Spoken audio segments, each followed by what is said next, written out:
Pues, queridos amigos y amigas del Círculo, ya es viernes y supongo que estáis preparando ya vuestro plan para el fin de semana. No dudo que vais a tener, no sé si fiestas o cumpleaños o sencillamente pasarlo muy bien y hacer cosas divertidas. Y hoy, para acabar esta semana, yo he pensado, fijaros, de tener aquí un invitado que viene no de lejos, viene de muy lejos. Viene de Costa Rica. Costa Rica, sabéis, ¿no? Pura vida. Pura vida es el lema, la frase que se usa más en Costa Rica. Yo es un país que le tengo mucho cariño porque he trabajado, he tenido conferencias en Costa Rica, me han atendido estupendamente, es un país maravilloso. Una naturaleza absolutamente extraordinaria, unas playas, si nos conoce, increíbles, se come también muy bien. Pero bueno, yo me enrollo con mi experiencia en Costa Rica, porque nuestro invitado es de Costa Rica, pero me enrollo especialmente con el tema de la entrevista. Franklin Castro, este es su nombre, no lo conocéis porque tampoco ha estado mucho en España, pero desde ahora, desde esta entrevista, lo vais a conocer muchísimo más y va a tener mucho éxito. Es nada más y nada menos que Happiness Coach, es decir, coach de la felicidad. Sí, vamos a hablar de felicidad de forma súper descarada y lo vamos a hacer porque me trae un libro que se llama Felicigenia, que es un término que además ha registrado él, lo ha inventado él, y es su título, El arte y la ciencia de crear felicidad, guía práctica en 9 pasos. Bueno, y ahora me callo, porque claro, esto de crear felicidad en 9 pasos, creo que nos interesa a todo el mundo, ¿no? A los que ya sois felices para ser más felices y a los que os sentís desgraciados para intentar ser felices. Franklin, ¿qué tal? Un gusto. Acabas de aterrizar de París, donde has estado de paso. Cuéntanos un poquito. Bueno, ¿Qué es un happiness coach? Muy bien, muy bien. Bueno, primero que nada, un gusto estar por acá y también un gusto escuchar que la frase pura vida llega hasta Madrid claro y hasta sí. Europa. Creo que es un eslogan muy exitoso que demuestra un estilo de vida, efectivamente, que es vivir de manera pura, de manera intensa, de buena manera, ¿no?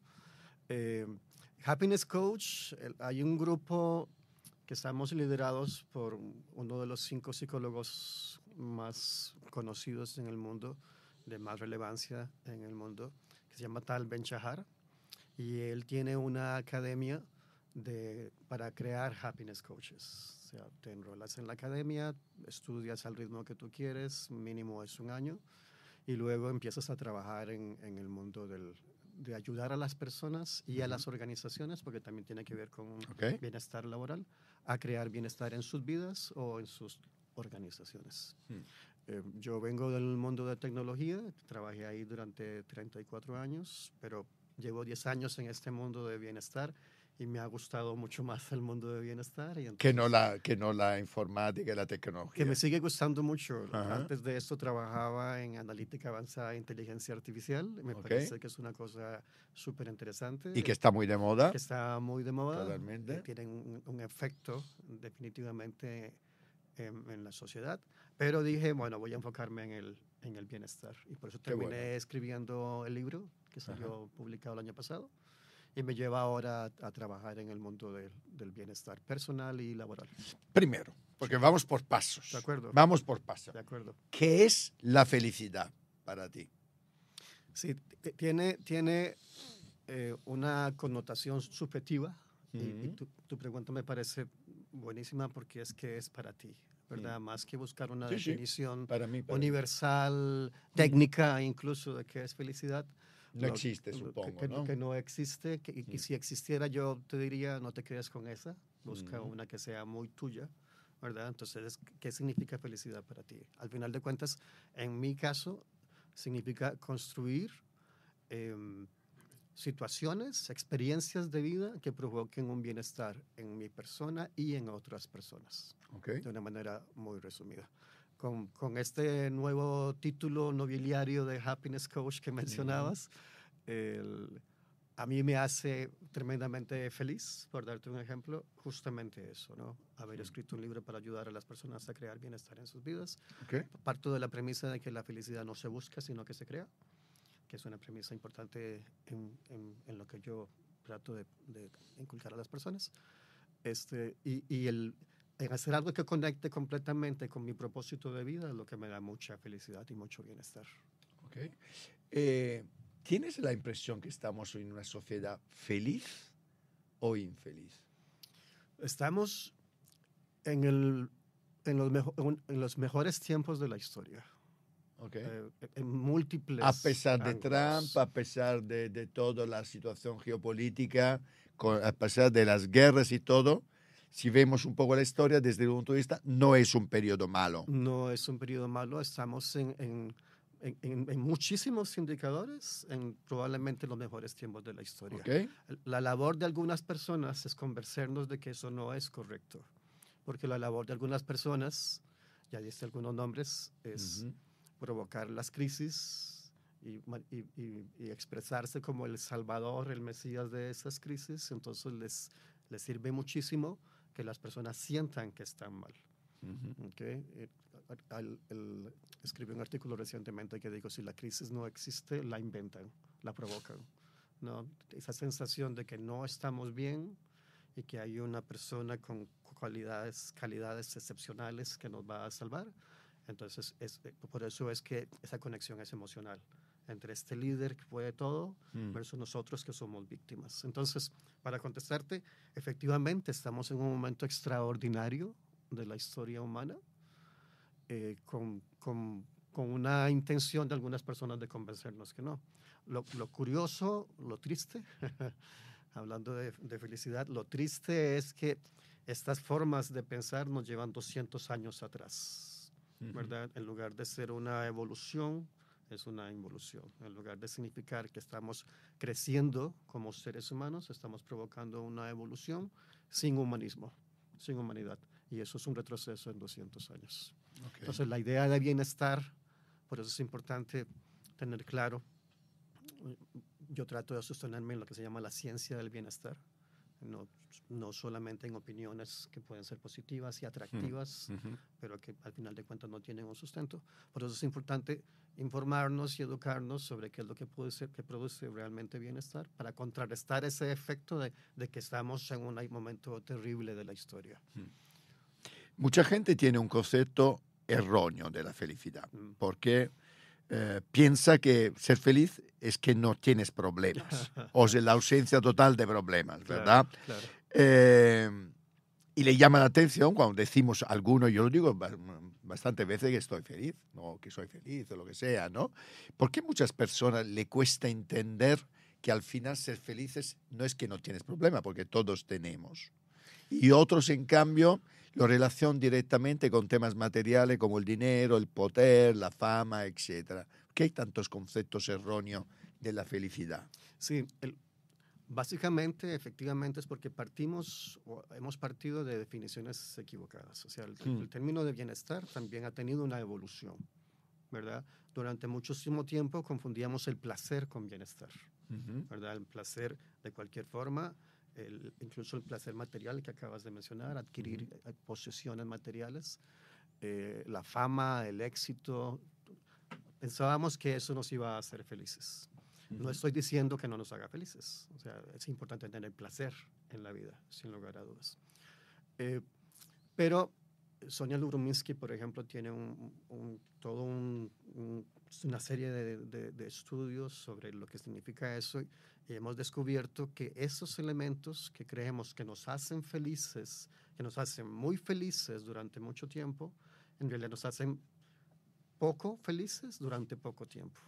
Okay. Y eso cuenta apenas por el 10% en promedio de nuestro bienestar.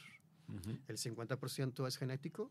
O sea, hay que pegarse una lotería en la vida, la lotería genética de que papi y mami nos hereden genes felices.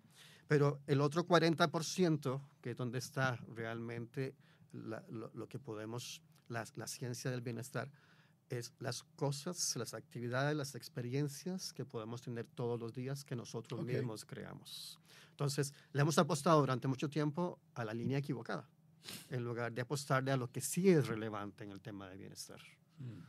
Y la idea de que tenemos que estar siempre sonriendo es desconocer la naturaleza humana, porque una persona feliz perfectamente vive con momentos tristes. Tiene las Sin herramientas. Duda. Necesita, yo casi diría, ¿no? Yo creo que necesita un momento triste para entender por qué estamos felices muchas veces o lo que nos hace feliz, ¿no? De repente. La tristeza, la ira, el dolor son mensajes que nos envía el cuerpo, la mente, para decirnos algo está sucediendo y no para entrar en estado de pánico, sino para decir cuál va a ser la medida correctora. Por supuesto. ¿Verdad? Entonces, la persona feliz, como decía, perfectamente tiene momentos de tristeza. Yo digo que todos los días hay una cantidad infinita de formas de crear bienestar. Con 1 o 2 al día es suficiente. Y justamente lo que intentamos hacer es construir un conjunto de herramientas para tener 1 o 2, más de 1 o 2, ojalá decenas de herramientas para crear bienestar, con 1 o 2 activas al momento, y con eso tenemos para ser felices.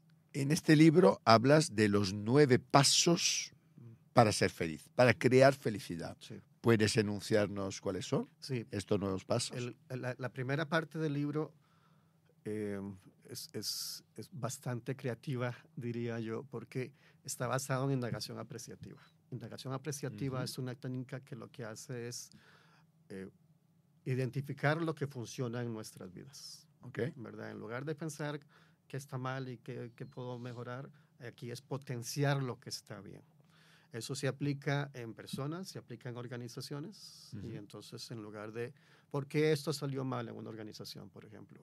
No, veamos cuáles son tus fortalezas y las fortalezas de tu compañero y de tu compañera, y entre todos hagamos un equipo basado en fortalezas. Eso es indagación apreciativa. Entonces, lo que hice en el libro fue aplicar indagación apreciativa en la historia de la humanidad, que eso no se había hecho. Entonces, identifiqué los 9 hitos que realmente han tenido un impacto en el ser humano desde el punto de vista de su humanidad, de su humanismo. Por darte un ejemplo, el primero fue caminar erguidos. Entonces, eso tomó millones de años. ¿Y cómo podemos extraer lecciones aprendidas de esos millones de años para caminar erguidos en nuestras vidas? Entonces, en lugar de la naturaleza es sabia y aplica selección natural, pero tarda mucho. Lo hace durante millones de años. Entonces, aquí lo que hicimos fue tratar de aprender de esas lecciones de millones de años para aplicarlo en el periodo de nuestras vidas, que vivimos poco, vivimos 80 años. Entonces, en lugar de selección natural, aplicamos selección intencional.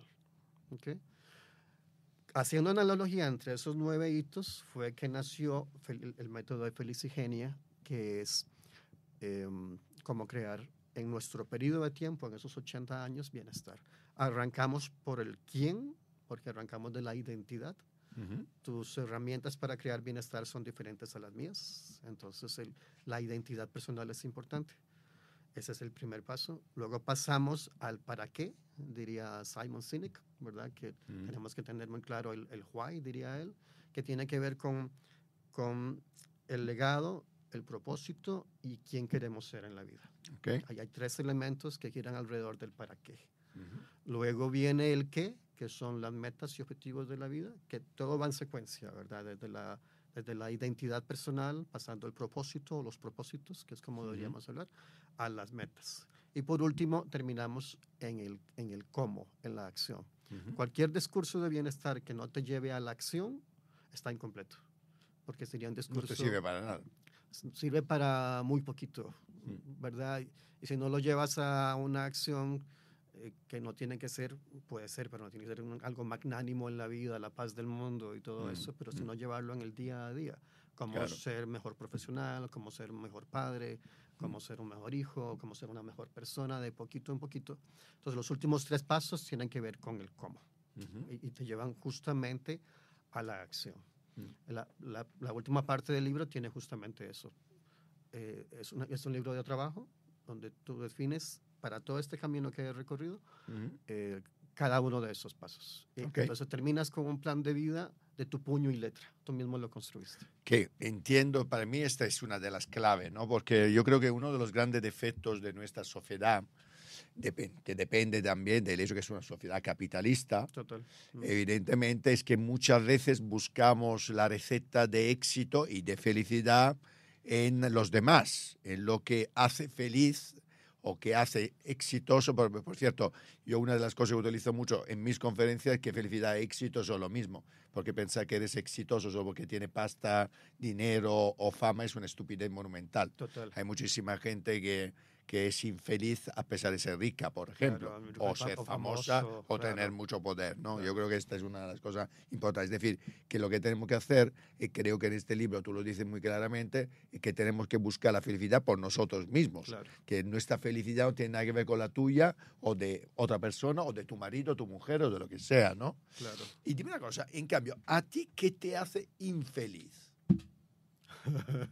Nunca me habían hecho esa pregunta, ¿eh? Ah, pues mira, pues esa es la primera vez. ¿Qué es lo que te hace más feliz, infeliz? La dificultad, no, voy a decirlo diferente.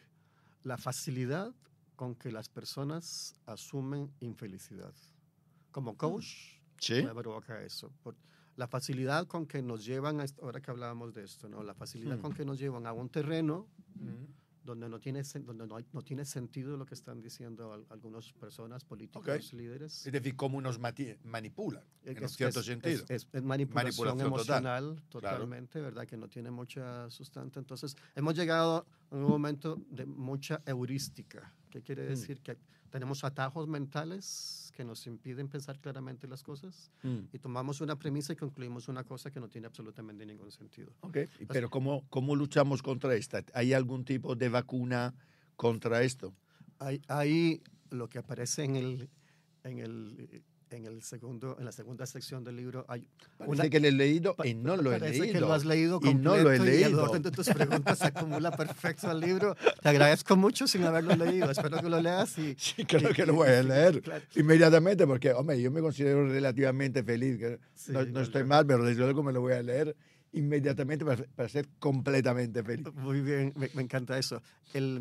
La vacuna no sé si existe, pero existe una brújula. Y la brújula es importante. ¿Cuál es el orden del libro? Es un orden que yo aplico a toda mi narrativa y mi storytelling, digamos, que es reflexión en nuestras vidas, en nuestros grupos, en nuestra familia, en nuestras naciones, en nuestros países. Reflexionamos de cómo estamos. Luego definamos una brújula y luego pasamos a la acción. Entonces, esta brújula tiene 6 dimensiones basadas en un modelo justamente de Tal Ben-Shahar que se llama Aspire, que yo he hecho una muy leve modificación, pero un 90% es del modelo de él, que está sustentado en años de investigación de la ciencia del bienestar. Entonces tiene 6 dimensiones, que son efectivamente lo que nos dice todo el esfuerzo, energía, tiempo, incluso dinero que hemos invertido en cosas que no funcionan.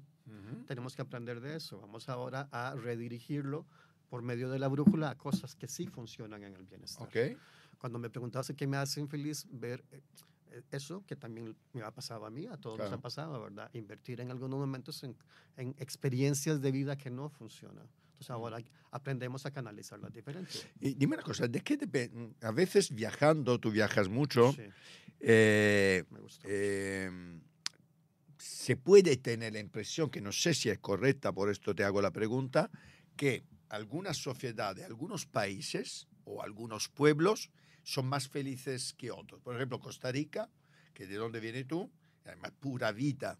De hecho, es una frase que viene del hecho que, en un cierto sentido, la sociedad tiene esta idea que Costa Rica es un país feliz, porque es pura vida y que disfruta de la vida, disfruta de todo, ¿no? De los pequeños momentos, etc. Que es un país de disfrutones, de gente feliz. ¿Esto es así o no? Es decir, ¿hay países que son más felices que otros? Sí, hay sociedades que son más felices que otras, ¿verdad? ¿De qué depende? En los últimos, si miramos a los países más ricos del mundo, en los últimos 150, 200 años, su Producto Interno Bruto ha subido considerablemente. Multiplicámoslo por 20, 30 incluso. Pero su nivel de bienestar se ha mantenido.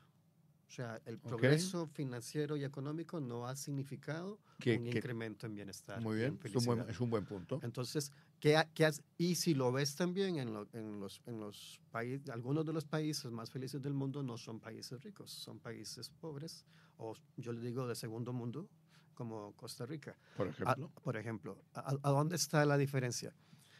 El predictor número... Hay varias diferencias, voy a decirte la que considero la más importante. El predictor número 1 de bienestar en tu vida y en la mía y de los amigos de acá es la frecuencia y calidad de relaciones que tenemos con otros seres humanos. Fantástico punto. ¿Okay? Entonces, excepto en situaciones extremas de pobreza, en las que el dinero sí tiene obviamente un impacto, pero después de cierto nivel de ingresos relativamente bajos, bajos asegurados, la diferencia del dinero es mínima. Okay. Es mínima. Por eso decías, no todos los millonarios son felices. Yo no me imagino al señor Trump feliz.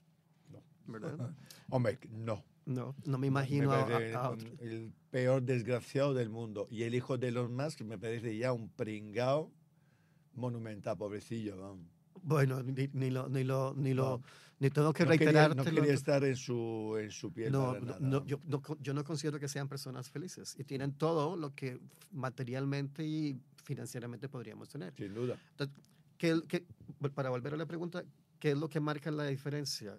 Subsanadas esas necesidades básicas, como la pirámide de Maslow, ¿verdad? Sí, claro. Lo que más importa... Que es bueno quitarle el polvo a la pirámide de Maslow, que sigue teniendo más actualidad que nunca. Sí. Pero ahora efectivamente se muestra con más razón que antes. Pero en las sociedades como la costarricense, donde yo dedico 4 o 5 días a la semana a compartir con mis mejores amigos, mis mejores amigas o mi familia. Fundamental. Donde realmente tengo facilidad para crear relaciones, no solamente en frecuencia, sino en calidad, que traen bienestar. Por eso es el predictor número 1 del bienestar.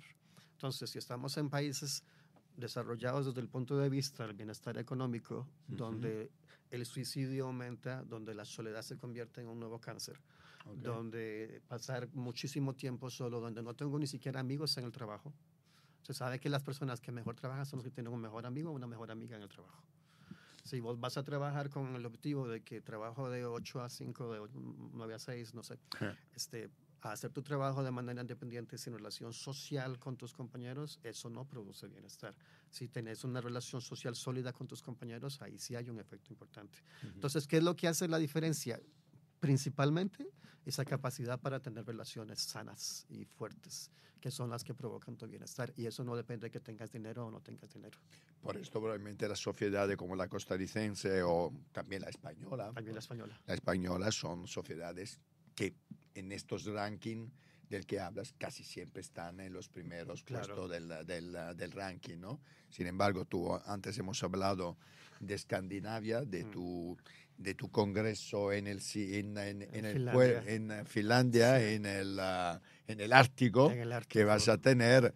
Suelen pasar los países escandinavos, que yo adoro, me encantan, como países donde la gente no es especialmente feliz y de hecho hay un índice de suicidios enormes, altísimo, desde siempre, ¿no? Igual que en Japón, por ejemplo. Efectivamente, que igual. Tienen un tasa de alto. Entonces, han creado condiciones mixtas en el sentido de que son sociedades en los que hay un bienestar social intencional, ¿verdad? Pero tal vez se ha descuidado mucho el bienestar personal y relacional. Por supuesto. ¿Verdad? Se han creado condiciones necesarias pero insuficientes. Por eso es que hay que volver a la raíz de invertir energía, tiempo y dinero en las relaciones. Y dejar un poquito iPad, iPhone y toda la digitalización que no nos aíslen del mundo y de las relaciones.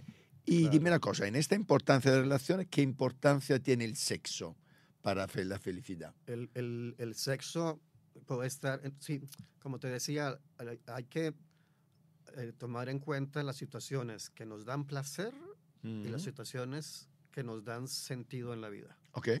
Si lo viéramos como un cuadrante, perdón que suena muy técnico, pero solo para ilustrar, yo puedo tener situaciones que me dan mucho placer. El sexo. Y es felicidad, por supuesto que es felicidad. Claro, solo pero que es momentáneo, felicidad pasajera. momentos, claro. Entonces, tú puedes todos los viernes salir a buscar sexo. Hoy es jueves. Hoy es, sí, es Nos jueves. toca ya. Ya toca. y tendrás felicidad hasta el sábado. Claro. Y se acaba. Pero eso no está mal, no estoy diciendo que esté mal. Por otro lado, el sentido de la vida, ¿no? Tener una buena relación con amigos cercanos te pueden dar o decir, yo creo, voy a dar un ejemplo mejor, yo creo que mi trabajo me da mucho propósito en la vida, pero no me gusta lo que hago. Entonces, estoy luchando por un propósito, pero no me gusta. Entonces, estamos en el otro extremo. ¿Qué hay que hacer? Bueno, busquemos cosas que tengan placer y tengan propósito en la vida, que tengan sentido en la vida. Si tienes sexo, que efectivamente yo considero que es importantísimo y creo que todos acá coincidirían conmigo, bueno, tratemos de darle, si queremos crecer en una relación, un poco más de sentido a la relación también. Muy bien. ¿Verdad? Hablamos de organizaciones, porque tú trabajas en el construir de la felicidad de los individuos, de las personas, pero también con organizaciones, Sí, correcto. ayudando a empresas a que puedan conseguir un entorno más feliz, Sí. o sus empleados ser felices. ¿Qué consejos das a las organizaciones para conseguir esto que parece maravilloso, fundamental, pero también un poco complicado, ¿no? Porque muchas veces, desafortunadamente, yo creo que es un tópico completamente equivocado. Consideramos que la felicidad se tiene que buscar fuera del trabajo, en tu vida personal y no en el trabajo. Es equivocado, ¿verdad? La idea de que podemos fragmentarnos Es una es estupidez, terrible. ¿no? Eso es un atentado contra la felicidad. Que Totalmente yo de soy acuerdo. una persona que deja mis problemas personales en casa y cuando llego a casa dejo los problemas laborales en el trabajo. Terrible. Eso no puede ser así. No Pero puede. mucha gente lo hace, ¿eh? Mucha gente, Muchísima yo digo que gente. mucha gente pone horario de la felicidad, que es los fines de semana, Sí, señor. y ser perdóname la Un expresión, desgraciado. bueno, Un desgraciado. seguimos en una sintonía No, que desgraciado, vamos. un desgraciado, eso no tiene Entre absolutamente semana. no tiene sentido. La persona que no es feliz en el trabajo no es feliz, porque pasamos 90,000 horas en nuestra vida en el trabajo. La mayor parte del tiempo de nuestra vida la pasamos en el trabajo. Entonces la idea de que podamos ser felices con horario, como digo yo, hay que superarla. ¿Qué hay que hacer? Me pides consejos, 2, 3. Primero es, partamos de en qué son buenos las personas, ¿ok? Y tomemos las fortalezas, eso es lo que son buenos las personas para ponerlo a servicio de la organización. Imagina una organización de 30 personas, una organización pequeña, donde sujeto A está haciendo algo que no le gusta y lo hace bien, pero no le gusta. Sujeto B hace algo que le gusta y cumple. Y sujeto C hace algo que le gusta, cumple y además da mucho extra porque es algo que realmente lo llena. O sea, realmente hay una satisfacción, hay un cumplimiento de propósito ahí. Siempre cuento una historia que me encanta de la época de Kennedy en la NASA, cuando va a las instalaciones de la NASA y le pregunta a un personal de limpieza, ¿qué hace? Y esto que acabo de decirte es equivalente con lo que le dijeron. Yo mantengo limpio el lugar, le dijo sujeto A. Sujeto B, mantengo limpio el lugar y veo que todo está ordenado. Sujeto C le dijo, yo ayudo a llevar a un hombre a la luna. Desde su acción de limpieza, él se identificó con un propósito de llevar a un hombre a la luna. Eso hace una diferencia total. Entonces, hagamos que nuestros colaboradores en las organizaciones tengan identificadas sus fortalezas y las pongan al servicio del propósito de la organización. Porque se trata de, aquí yo hablo de bienestar de alto rendimiento. Se trata de ambas cosas, de que las personas estén bien, pero también se refleje en la organización. Por supuesto, que la organización saque lo mejor de cada uno de sus empleados y utilice todas sus fortalezas. Entonces, imagínate estas 30 personas que cada uno tendrá mucho más fortalezas, pero que cada uno tenga 2 fortalezas prominentes y las pongan al servicio de la organización. Estamos hablando de 60 fortalezas al servicio del propósito, con todas las combinaciones entre ellos. O sea, si tú tienes una fortaleza muy afín a la mía, juntémonos para ver cómo lo podemos hacer. Imagínate que todas las personas creativas de una organización se junten a hacer productos y servicios nuevos, en lugar del esquema de que el jefe sabe todo y traslada su sabiduría a los colaboradores. Entonces, este sería 1 y 2, pensar en fortalezas y un propósito personal alineado con un propósito organizacional. Y el tercero sería el que ya mencionamos, las relaciones personales, laborales. Okay. Que se puede ser amigo de gente de la empresa. Como que decía, no es malo, que no es malo. No, que como decía, todo lo contrario. Es indispensable. De nuevo, la gente feliz es la que mejor trabaja. Sí, y la gente que mejor trabaja y es feliz es la gente que tiene un muy buen amigo en el trabajo. Oye, ¿cuál es la persona más feliz que has conocido en tu vida? Yo. ¡Qué bueno! Que estás al tope de felicidad. Sí, porque el 50% de los genes mi madre... Te los empleas. Pero además he invertido mucho en mí mismo, en mi crecimiento, porque hay que invertirle para ser feliz. Entonces, pensé en alguien más, pero sigo siendo yo. ¿eh? Qué bueno, qué bueno. Bueno, queridos, antes de dejar a... Franklin, tienes un minuto de oro. Piénsalo ya lo que vas a decir a tu público, muy bien. Que vas a tener esa cámara para ti. Bueno, yo os digo una cosa este fin de semana, que pienso leerme el libro Felicigenia, el arte, la ciencia de crear felicidad y una guía práctica con 9 pasos. Yo me lo voy a leer porque, claro, yo quiero ser todavía más feliz. Franklin, esa es tu cámara y di a tu público lo que te apetezca. Bueno, muchas gracias. Más que preguntarnos si somos felices o no, hay que preguntarnos cómo ser más felices. Independientemente de dónde estemos el día de hoy, la pregunta es, ¿qué hice hoy para ser más feliz que ayer? ¿Y qué voy a hacer mañana para ser más feliz que hoy? Dentro de lo que decíamos ahora, las definiciones subjetivas de felicidad, una de ellas es que la felicidad es un esfuerzo. Y es importante entonces saber en qué vamos a invertir en tiempo, en energía, en dinero, en esfuerzo para crear bienestar y felicidad en nuestras vidas. Es nuestra responsabilidad decidir cómo mañana vamos a ser más felices que hoy. Y la fórmula, no hay fórmula, un proceso que parece que tiene sentido es el que mencionábamos. Reflexionemos, definamos una brújula y vayamos a la acción para crear bienestar en nuestras vidas y la gente alrededor nuestro. Qué bueno, pues Franklin, muchísimas gracias. Y bueno, y desde Franklin, un placer. Encantado de haber estado acá. No, seguro que vendrás más veces porque tendrás que inyectarnos felicidad todos los días. Y de Franklin, de la felicidad, de este paseo maravilloso por esos 9 pasos que nos pueden ayudar a ser feliz, pasamos a la sección de Miguel Ángel San Juan, que nos va a hablar de algunas, no sé si novedades o no, pero desde luego de temas relacionados con la diversidad, la equidad y la inclusión. Miguel Ángel, ¿qué nos cuentas hoy?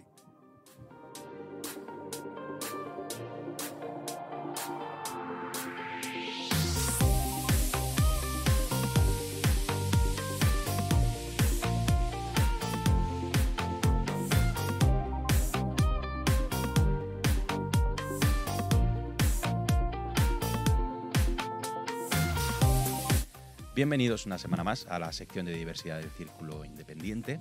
Vamos a empezar esta semana haciendo una pequeña mención a un tema muy importante, solo una pequeña mención porque ya el propio Padula en su análisis semanal de la actualidad ha ahondado en ello, largo y tendido, y también Julio Bruno desde Londres, nuestro corresponsal, que es la proposición de ley en el Parlamento de Hungría para prohibir las reivindicaciones del Día del Orgullo LGTBIQ+. Hablamos mucho de Trump últimamente, pero no nos olvidemos de que aquí, en Europa, la extrema derecha, los amigos de Vox, ya están gobernando y tienen miedo de que se reconozcan los derechos humanos de todo el mundo, porque los derechos LGTBIQ+ no son otra cosa que eso, derechos humanos, derechos de todos. No quieren que conmemoremos esa lucha que hemos tenido que batallar para lograr esos derechos, ni tampoco que reivindiquemos la igualdad que todavía nos queda por conseguir.